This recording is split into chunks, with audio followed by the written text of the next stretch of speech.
above, jaguars are elusive. Their spots are animals of dense forest. They often hunt at night, slinking in the forest without a trace.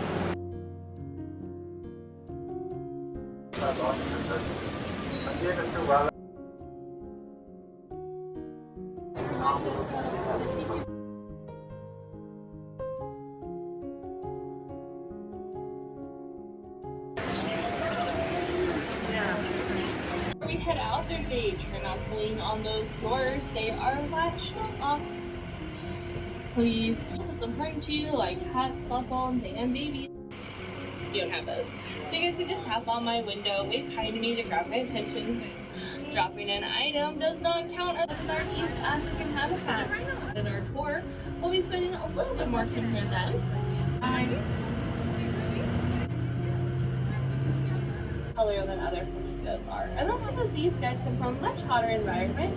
They come from the salt marshes out in Africa, and that lighter color is going to help them reflect heat off their bodies.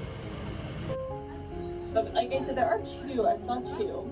In the 1960s, Dr. Charles Schroeder, the director of the San Diego Zoo at the time, had this crazy idea to create a space where animals could have acres and acres to roam and really live their lives similar to how they would out in the wild. And that idea became the San Diego Zoo's program. In 1917, we actually have a baby born almost every day here at the park.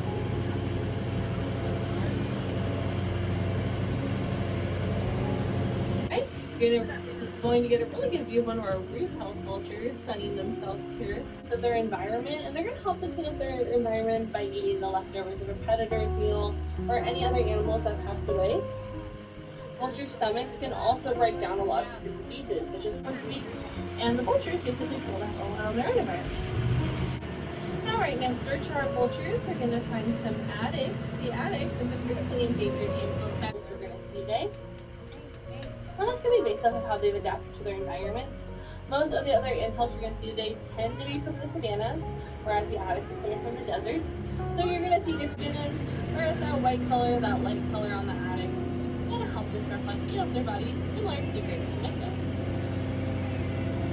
And a type antelope, one of those brown antelopes, will be see some patterns in Zealand. Now they're going to be a very big tan, being about 6 feet tall to shoulder, weighing about 1,000 to 2,000 pounds. Now when you are that big, it can be a little hard to stay cool, but they're not going to be white, they don't have a light color to reflect heat off their body. A different way of staying cool. So if you look black of skin there, that is called a dewlap, and basically it is a thin cloth of it. And the idea is when a breeze comes by, that dewlap is going to blood vessels and send blood to a heart radiator to wait for such a big animal to stay cool. You'll also see some ellipses. Sometimes they don't run away, they're just walking away. But you guys are going to see at least one of our Maasai giraffes. The Maasai giraffes is the tallest and darkest species, snacking on these branches here. Now, of course, we do have to put giraffe food up pretty high, so the giraffes can use their.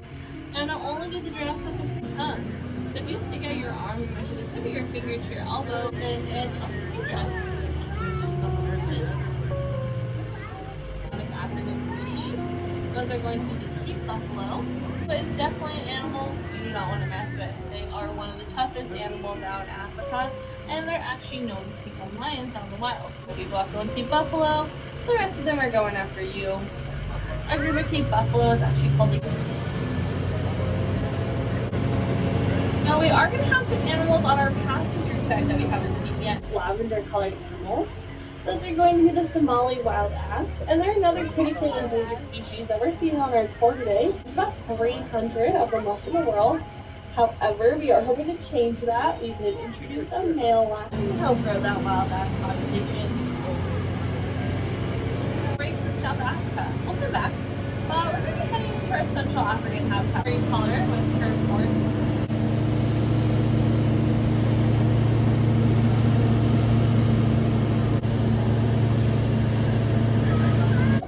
Down to South Africa.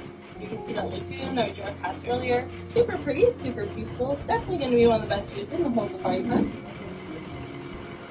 Lose any of them up here.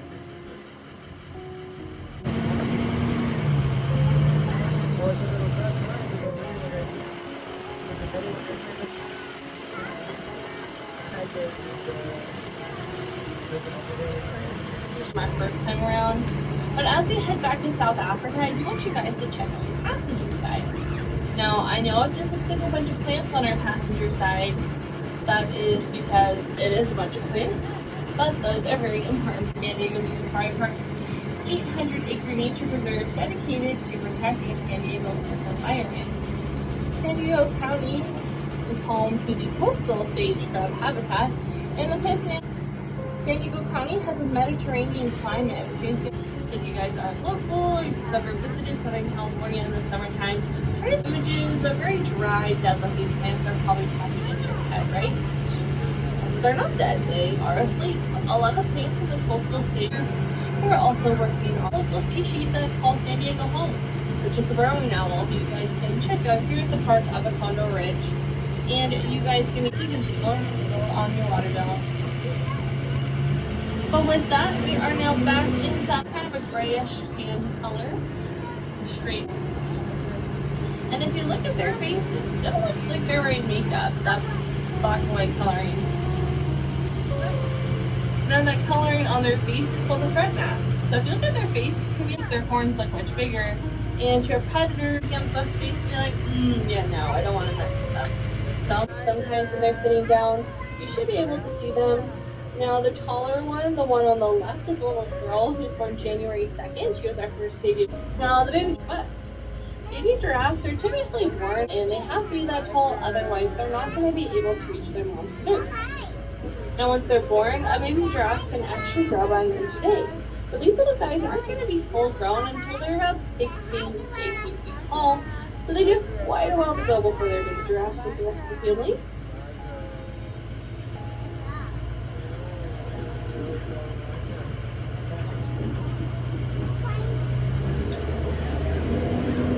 I think baby giraffes are, and I think you guys might have one